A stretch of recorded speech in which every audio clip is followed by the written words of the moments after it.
We work in a pretty brutal industry, right? It's very competitive. There aren't a huge amount of IPs and it's very niche. In my circumstances, I had to be equally brutal in terms of wanting to climb the ladder as quickly as possible. So, ultimately, I always wanted more. That drive, I can't tell you exactly where it's come from, but it still sits within me today.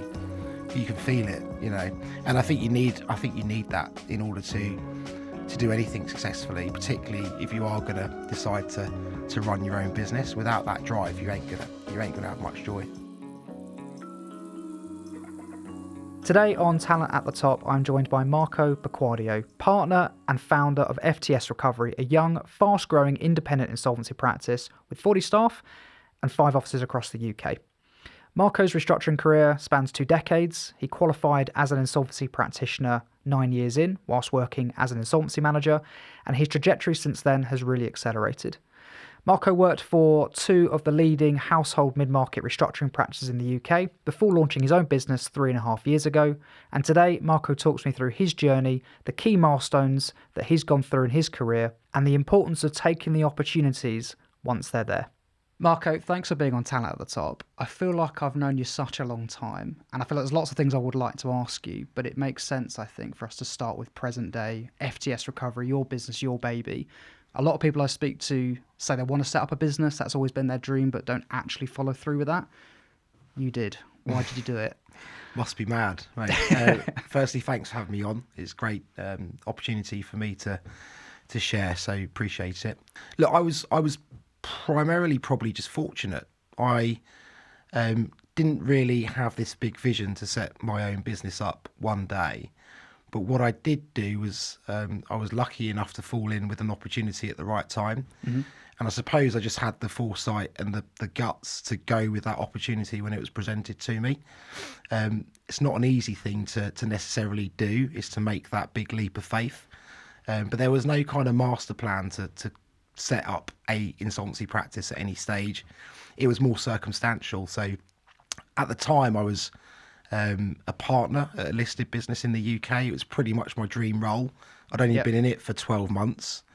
And the guy who had recommended me to the managing partner at that firm rang me up relatively out of the blue and said, look, I've got an opportunity that I think you should look at. I said, okay, I've got faith in you. I've known you for a long time.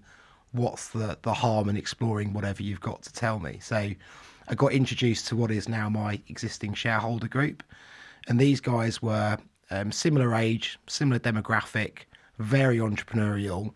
I'd been watching what they'd been doing with their professional services business separately from the outside looking in. I was massively impressed with the brand, with the image, with what they were doing. I think they'd grown to 30 million plus revenue in 4 years. So clearly they knew what they were doing. And having sort of come away from that initial meeting, my overriding sense was, I really like these people. It would be good to work with them. And that's kind of where it started. Got that opportunity through a third party, went to find out what it was about. And I remember having a conversation with family back home subsequently with the usual fears and doubts. What if it doesn't work out? Mm-hmm. And I suppose the one thing I can say is I was fortunate enough to receive a lot of support insofar as what's the worst that can happen? Doesn't work out, you still got your network, you still bill well, and the chances are there'd be 1,000,001 firms who would probably still take you back on. So you try and weigh it up and make an educated decision, and that's kind of how we ended up starting off the journey, really. It's that leap of faith. It's just going for it. And you're right, if it doesn't work out, you can always fall back on that network. That's kind of the beauty of being an IP, right? You have to build a network to take appointments, and you've always got that in your back pocket, but you went for it. So if being an entrepreneur was never the game plan, let's say, but it's kind of happened and you're embracing that massively with FTS Recovery, were there role models that you have relied upon in your career that perhaps gave you good counsel outside of your family that you referenced? But have you had role models or those that have been mentors directly, indirectly, that you've lent on then? Look, in a roundabout way, and I suppose particularly from my own perspective, I grew up in a single parent home, so I didn't necessarily have a father figure around 24/7. Probably as a result, kind of grasped to people throughout my career and fell along a couple of good ones along the way, should I say. So there have been people that have kind of mentored me to a degree within the environment that I've worked in. Certainly figures like Pete Windatt was instrumental. I had 8 years working for Pete's company as a junior, and the ethics that he installed within the business. And I still remember fondly, a lot of the things that he kind of preached. I find myself repeating some of them sometimes, which I'm probably not the only former member staff who would do so. So it certainly was fortunate enough to have worked with many good people along the way, and you try and take the good bits and learn from the bad bits to the best that you can do. Nobody's perfect, but I've certainly been fortunate in that regards to have worked with many good people along my career so far. Yeah, good on you. And in terms of you as a business owner, you've grabbed some bits from Peter and others, I'm sure. What type of business owner are you? You sort of hitting the pavements hard, growing the business, the brand? Is it more numbers based and sort of ensuring that the profit and turnover's coming through, culture driven? Like, what's your role, do you think, as the business owner these days? I don't think I put too much thought into a specific area. I think, when you run a business, and particularly one that you start up from the ground, you literally are doing everything. You'll know this. Mm-hmm. You've been there, experienced it, and it doesn't change. It just gets busier, is my experience. Okay, so whilst you surround yourself with good people along the way, the reality is being a business owner is one of the most rewarding, but also one of the most challenging things that you could ever do. Mm-hmm. In my situation, I was fortunate enough to be able to tap into some of the existing back office that the shareholder group already had. So it made my life a damn sight easier day one. Yep. Think about things like finance, HR, marketing, IT, all of those departments that you have to grow out traditionally. I was able to outsource from an immediate early stage in our business. That allowed me then to go and focus on growing the business. And being an insolvency practice, that primarily means winning insolvency work. Which, is something that doesn't necessarily come naturally to most people, but we've done okay. So I've learned a load along the way as well. Loads and loads of stuff about being a business owner. And the reality is being a director or a partner inside a massive organisation is still very much, looking back on it now, the equivalent of being an employee. Yeah. Being a business owner and an SME, dealing with things from startup, such as sort of regulatory, operational stuff. What are we going to be doing about document packs? Which software providers are we going to be using? How are we going to resource staff? What's the best way to approach the market? What do we want our brand to look like? And a million and one other different plates that you have to spin at the same time.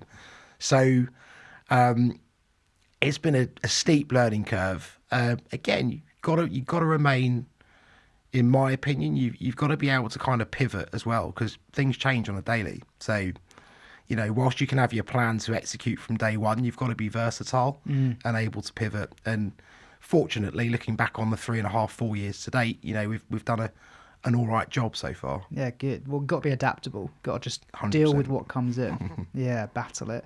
What's been the most rewarding part? I think I can look back on what we've created now at this stage. Financially, the business has done very well, which is obviously, you set out in business, ultimately, unless you're a charity, the aim is to make profit and to build something strong on a financial footing.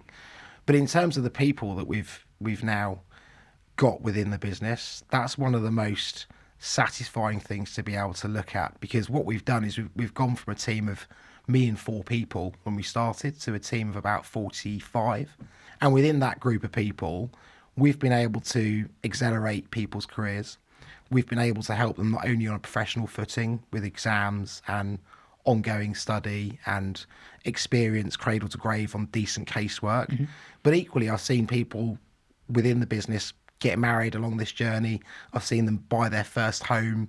So really you can take a great deal of satisfaction knowing that however many payrolls you've managed to pay over that course of trading, it's helped people achieve not only their professional goals, but also their personal goals. Yeah, I can certainly relate to that. Yeah, that is a really nice way of putting it. You're helping growing not just someone's career, but their life outside of work. Yeah. And that stuff really matters.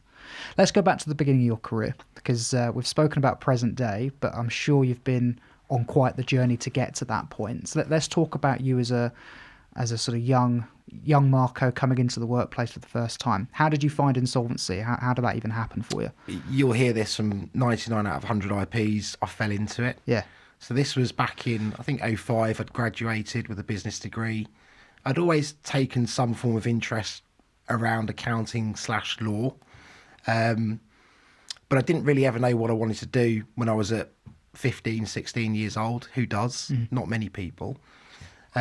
This was back in the day when the local newspaper used to advertise for jobs. You're probably old enough. I can't think of anything worse from my line of work, yeah. Well, I saw a role as a trainee insolvency administrator. I didn't have a clue what it meant, but it was with the top 10 firm of accountants. Yep. And I thought, well, worst case scenario, that will look good on the CV, being Yep. brutally honest. I inherited 26 cases on my first day at work, having had 0 insolvency experience.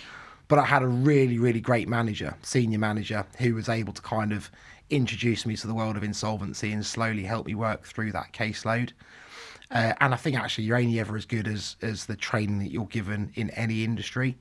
And insolvency is probably magnified in that sense. Yeah. So I fell into the role. I immediately fell in love with the variety that it gave me.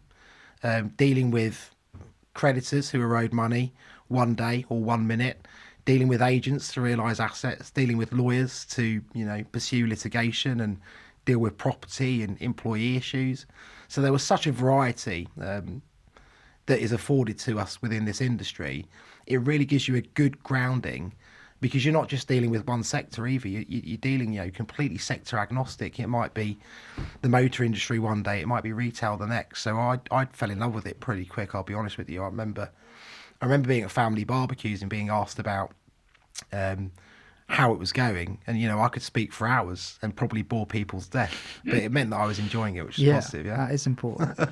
What bits did you have to knuckle down and learn quick? I think you have to build a very tough skin in our game, because let's face it, being parachuted into invariably crappy situations most days as a liquidator, administrator, whatever it might be, and therefore you're going to be dealing with stakeholders in any business who are going through difficult times, be it a creditor who's just lost a load of money, be it an employee whose job's at risk, be it a director who faces losing everything they've ever worked to build.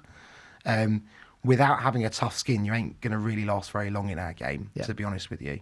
And it can be pretty brutal out there. It can, yeah. And you have to learn fast because, as you said earlier, you're thrown into the deep end completely, picking things up you've never even seen before, Yep. and then having to have the empathy with a company director that may lose their business. That can't be easy. And then you decided at one point in time to become an IP. That was 8-9 years into your career. Am I right? I don't think I ever decided to become an IP. I think the way that I am built means that whatever sector I'm working in, I'm going to want to go right to the top. What's the point in doing it otherwise? I kind of, whilst I have never had a burning desire necessarily to go and set my own business up, I did always have a desire to achieve something positive in whatever I was doing, and I ended up in the insolvency industry, and therefore for me that meant I want to be an IP. Gonna go for it. Yeah. Where does that come from then, that sort of hunger and desire? Was that built in from a young age? You said obviously a single parent household. Did part of that come into it it, must do you do think? subconsciously. I'm the son of 2 immigrants. Both of my parents came to England when they were a lot younger, and ultimately came here with nothing. So I've not grown up in a particular environment where anything's ever been handed to me on a plate. I've always had to fight for anything that I've wanted, and I suppose that installs an element of drive into you as an individual. And I think a lot of that is probably born from kind of what you grow up around and what you want to achieve. And ultimately, I always wanted more. That drive, I can't tell you exactly where it's come from, but it still sits within me today. You can feel it, and I think you need that in order to do anything successfully, particularly if you are going to decide to run your own business. Without that drive, you ain't gonna have much joy. Yeah. Okay. So I also, when I look at your career, and maybe this is all linked to what you just said about having that drive to keep pushing, you haven't just stayed at the one firm, you've moved around a bit. And do you think that desire to keep moving up the chain and learn as much as you can is part of the reason why you felt moving employer Yeah. gave you the opportunity to learn from different people, different ways of working? Do you think that's part of the decision to move around, explore the market? We work in a pretty brutal industry, right? It's very competitive. There aren't a huge amount of IPs and it's very niche.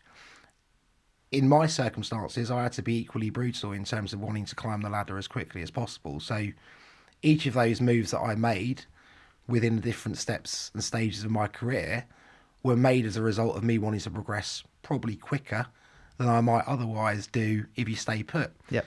You're a recruiter, you'll know this. You hear it all the time. You know, some employers will perhaps find it easier to keep somebody at a certain level, despite the fact that they've got lots of potential, up until the point at which that person says, actually, something better around the corner, I'm off. Yeah. In my case, you know, I was very fortunate to have be given the experience that I was given, be allowed from a young stage of my career to develop my network. Your network's your true value in many cases. And ultimately, therefore, I always had a decent amount of options in terms of what I wanted to do next and how I wanted to get to my end goal. Yeah. Developing a network is tricky when you're so busy on the casework. And I talk to a lot of candidates who are thinking of moving jobs and they want to move up the chain. They haven't got a network. And the reason being they've just been too bogged down in the day to day. How did you manage that dynamic? When you're young, you should have bundles of energy, right?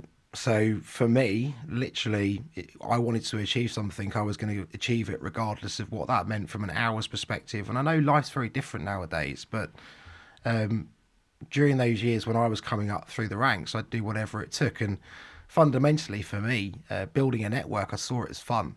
Yeah. You know, ultimately. Came quite like naturally for you. It came more naturally. So, you know, who wouldn't want to take half a day to play golf, you know, out of the office, or who wouldn't want to be funded to go and do a networking event to bring together a group of people to go out and enjoy whatever it was, 10-pin bowling or drinks or whatever it might be. So I saw myself as very fortunate to be in that position. I think the real stumbling block for a lot of people in the situation that you explain is not necessarily having a lot of work to keep on top of. It's probably the fact that a lot of the IPs prefer to keep their networks closed because there is always going to be an element from some perspective that, you know, people building networks might be seen as a threat. Speaking candidly. Yeah. Yeah, that's one of the biggest challenges as well, because I would love to be able to extend, in my case, my network, but you have to be comfortable with the people that you're allowing to go off and do these things on the basis that they could, in theory, turn around tomorrow and pick up and go off somewhere else. Yeah, that's the risk. That's the risk. That's the risk. Yeah. And you've just lost all of that time, all of that effort, potentially some of those contacts to somebody that you've ultimately tried to kind of bring on through their career. But equally, everybody's going to be looking out for their own objectives primarily. So it's a difficult balance. I mean, you yourself have benefited from building that network and taking it away and building it for yourself. I guess if I think about building that network, if you're a younger person coming through the profession, the sort of people you're trying to network with might not be the same people that the partners are networking with and winning their work from. You're almost trying to get in with people of your own sort of age profile 100%. within an accountancy practice, law firm, ABL, whatever it might be. Was that true for you then? 100%. Yeah. That's exactly the correct approach. You know, if you're all networking with people at different levels, in theory, if you all stick around, your contacts are going to be moving up at a similar stage to what you will be. So I've got a lot of mates now who started off as trainee lawyers when I first met them, who are now partners in law firms. Similarly with the accountants, you know, they would have been starting off at the onset of their career when we first met 10, 15 years ago, and now would have progressed through the ranks. They might not all be at the same firms, but generally speaking, we all kind of moved levels at the same time. Yeah. It's 100% the way to do it. You bang on. Yeah. Talk to me about sort of the success and I don't like using the term failures, but I've said it now.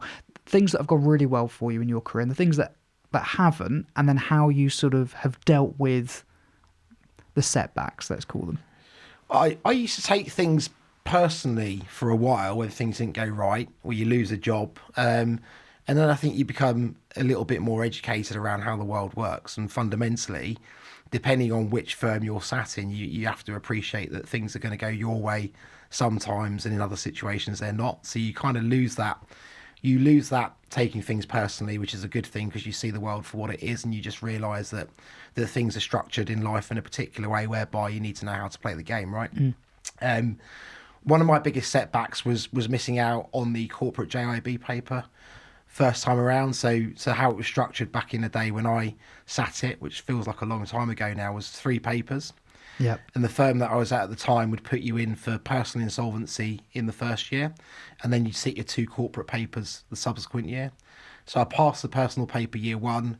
In the second year, I passed liquidations, but just missed out on the admin's paper. And this was back in the day when if you sat 2 corporates but didn't pass both of them, you'd have to resit both again. Yeah. It's brutal, isn't it? Yeah, it's brutal. But it was just, again, it's that drive that I go back to. Okay, didn't happen this year. I couldn't resit the following year because my dad was diagnosed with cancer. So I decided, I made a difficult decision to take a year out to kind of be around him and help where I could do. And I resat the following year, the 2 corporate papers, and got them both out the way that time. So my JIB journey was probably about 4 years in total, with a year out in between. So it was a long old slog. Yeah. But equally, I knew that I wanted to be a licensed IP. So whatever it took, I was gonna do it. And yeah, it's an interesting kind of looking back on it now. Fundamentally, there are lots of challenges that throw up. You're also always learning, right, in any sector. I'm only 41 years old, so I've made plenty of mistakes along the way. Provided that you use those mistakes that you make in certain scenarios, cases, etc., to your benefit. Okay, I won't do that again, or I'll do that differently next time, or I'll approach that slightly differently. Fundamentally, it should only serve to improve you over the long term. Yeah, that self-reflection is really important. Yeah. Sometimes people don't even have time to do it, but if you can carve out a moment to look at something that hasn't gone to plan, Yeah. and then you rework it and think, what would I do differently? That, I think, tends to make you a more rounded professional. I certainly can relate to that in my line of work. Not everything goes to plan in recruitment, as I'm sure you can appreciate in sales. So you have to learn quick. Just going back to the JIB, because a lot of people have just got their results this year. There'll be people now signed up for the next sitting later this year. What makes them so brutal? I think it's just the absolute dedication that you need to put in for a relatively short amount of time, if you think about it in the span of your career. I remember, I've got a son who's 20 next month, and he was very young when I was sitting the JIB, and I had him at the weekends. And I recall, because his mother worked in retail, I'd go and pick him up about 7:30 on a Saturday morning. I used to wake up at 4 a.m. and sit and mock paper every Saturday to get it out of the way ahead of picking him up for the day. They're an extremely difficult set of exams, technically and practically. They kind of encompass the element of law and numbers, so there's always that challenge there. But I think ultimately one of the biggest challenges that many people face, and the feedback that I get from some of my team members is outside of the amount of work they've got to do on a daily basis. It's finding the time that you absolutely need to put into these exams to pass them. There are no half measures with JIB. You can't kind of flirt around the edges in terms of that study. The best bit of advice that I can give is give up a year or two of your life and acknowledge the fact that you are giving up a year or two of your life if you want to do it properly. And that's most evenings, that's most weekends, particularly in the lead up when you're starting to work through those practice questions. And looking back on it now, the pass rates aren't high, but equally with that, you can take a great sense of achievement when you do get those qualifications over the line. Yeah. You mentioned about your son, and I know you've got 2 more children as well. How do you balance being a dad, husband, insolvency practitioner, now owner of your own business? That must be a challenge. Brutally honest, probably at times okay, at times not so great. It's difficult. You're in the same boat, Adam. I think for me on a personal level, it helps that at home I've got a wife who works in the industry, so there's an element of understanding there around what kind of that takes time wise, and particularly if you're doing project work, you have to jump on something pretty quickly, and ultimately you just do the hours that are required to get the result for the client. It's as simple as that. It can be brutal. Equally, the freedom that running a business gives you I don't feel like I've missed out on anything, particularly with my young children at home. You know, we've had great family holidays. Yeah.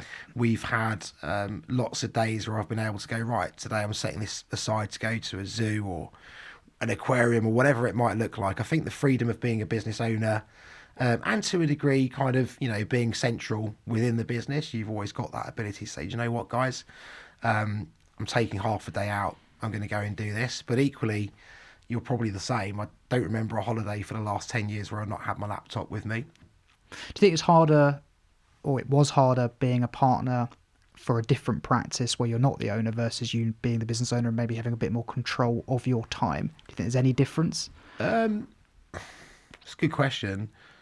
I think invariably, given the sector that we work in, when you get to a particular level, the stress, and actually that's a word we haven't mentioned that. You know, you have to be a really strong person not to bring your work home with you. Yeah. Particularly if you both work in the same sector. It's very Must be easy to tough. talk about Yeah.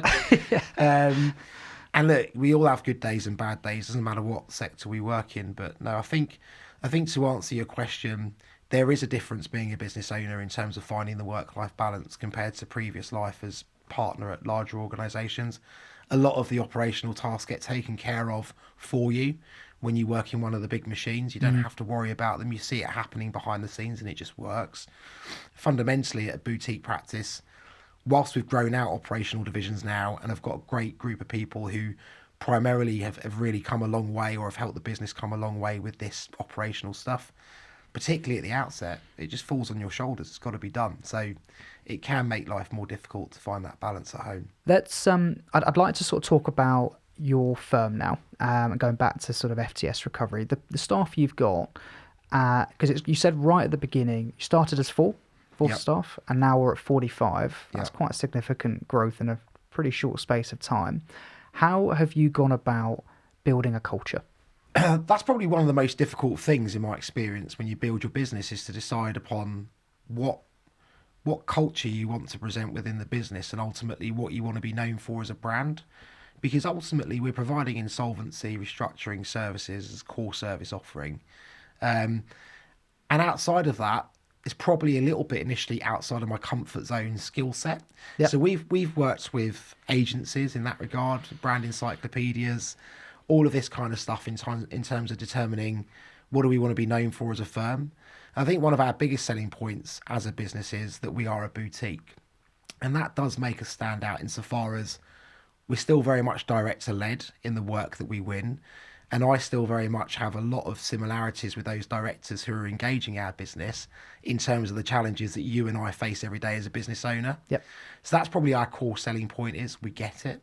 And business can be great one day and difficult the next. And ultimately, I think from a brand perspective and that sense of empathy within the team itself, that's kind of the core dynamic. We're bold, we're good at what we do, but equally, we understand the challenges that business owners face. That's kind of where we try to come at it from that perspective. When you're hiring other IPs to join your firm, what are you actually looking for when it comes to the culture fit? Are you looking for people just like you, those that have got something different to offer?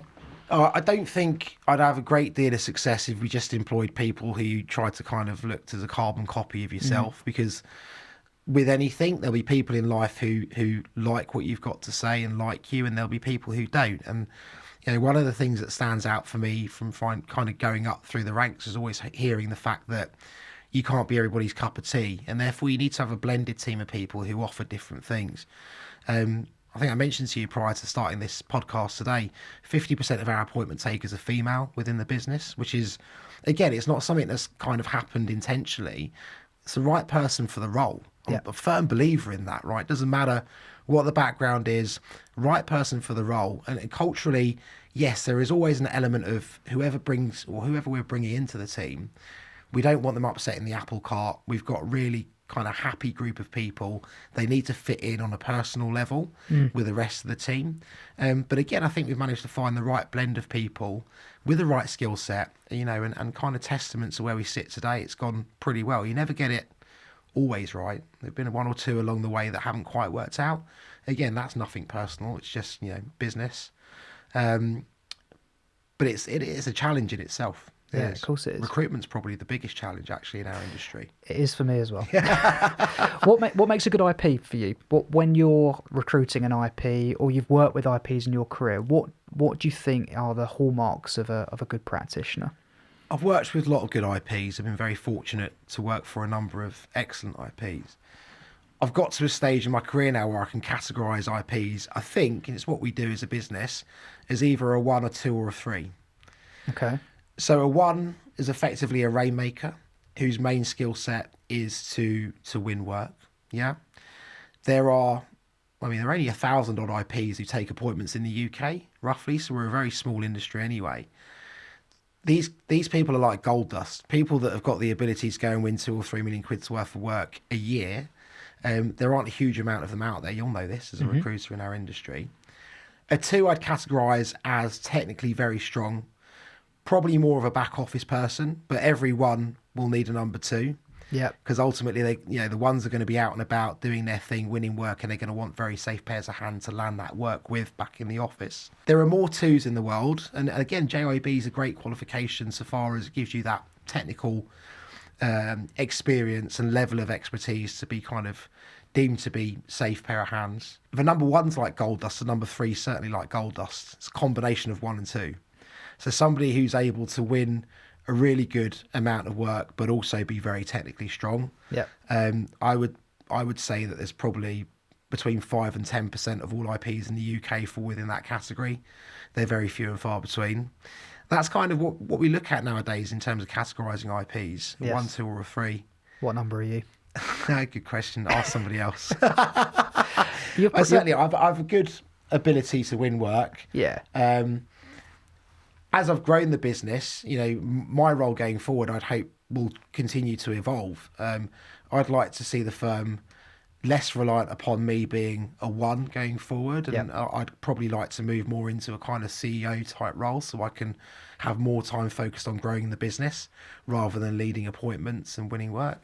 You have to have a minimum level of technical skill. I've always felt that I'm okay technically as well. Would I class myself as 3? Ask somebody else. I'd hope so. But I think for you to launch your own company, you're definitely going to have a bit of 1 in there. So you've got the network, and you can back yourself to win work. You're now going to go through that transition where walking away from that, or at least diminishing your role from not just being the main source of generation of revenue to being the person now working on the business. That's a tough transition to go through. And it will only really happen if you hire others that can pick up the mantle. Yeah. Whether that's an IP that's already got that network, or someone coming through the ranks that you can see a bit of yourself in and go, you know what, it's your time to go 100%. For it. And we've got a few excellent IPs within the business already that have taken some of that responsibility away and win a good level of work, and not just actually licensed IPs, but some other people within the business who have just got good networks who are excellent. I mentioned the drive. That for me is the next challenge in my career personally. It's to try and learn the skills, or continue to learn the skills to grow this business properly. I mentioned recruitment being a challenge, and particularly those people in such a niche area, finding the right people, encouraging them to come out into what is still a relatively new business. 4 years in, it's established, but equally I can appreciate why people might have concerns in that regard. We're very much looking to growth going forward, and with that element of risk also comes huge opportunity for people. We're hopefully going to be looking at making some skin in the game available within FTS that will encourage people that have got the guts to come out and do something decisive and different to make a change and to join us to continue this growth journey. But yeah, I'm excited about what comes next. I was going to ask you the future. What do you want to see happen in the next 2 or 3 years? That we could talk beyond that, but 2 or 3 years time, I mean, that's literally, as you say, you've only been going 3.5, 4 years, so that will feel like quite a chunk. What do you want to see happen? Well, look, we've always had a plan from day one as to where we want to get the business to within what time frame. You'll know this as well. Things just get crazy busy, and you don't get the chance to reflect upon that plan as often as you'd like to do through the journey. Looking over the next 2 or 3 years, I'd certainly primarily want to focus on winning or building out our London presence. So recruiting a couple of really strong IPs, certainly a one or a two, maybe a combination of the both, I'd imagine, to build our London offering out again. We had a go at it previously. It's something that I'd remain kind of focused on wanting to do and build out successfully in the future. From a financials perspective, I'd like to go from where we are today to 3 or 4 times current revenue and EBITDA. We've got a plan of how we get there. It's achievable. It's about recruiting the right people into the business, not necessarily putting flags in the ground in terms of geographical areas that we'd like to move into, but working with the likes of yourself and M&A brokers about finding the right people. And also now having learnt a little bit about how this game works properly, if we can go and find teams of people that we can pull out of competitor firms, and we know that kind of worked well historically wherever they've been sat, and why not kind of reinvent the wheel with the FTS badge on the wall? That's something we'll be looking at doing as well. Well, I wish you all the best with that. To finish then, I want to ask you one last question, and that is, what one piece of advice would you give someone new to the profession, or indeed they're a sort of key marker in their career, they want to get to director, partner, be an IP, emulate your story? What one piece of advice would you give to them to ensure they can do it? For somebody looking to make it right the way through to qualified licensed insolvency practitioner grade, I think there are a couple of elements. Focus on your career in stages. So when you're an administrator, focus on being the best administrator and proving to your manager that you are the most organised, the most keen, the most driven administrator within your business, and therefore you'll be at the top of the pecking order when you want to make it to the next level. So on and so forth. Just look at things in stages. So administrator, management, potentially director level, and then on the way up to partner level. Kind of break it down, look at things over 2 or 3 year periods, and ultimately set yourself goals to where you want to be within that certain time frame. And if you are achieving those goals, great. And if you're not achieving those goals, don't be scared to have a look at what else is around if you back yourself.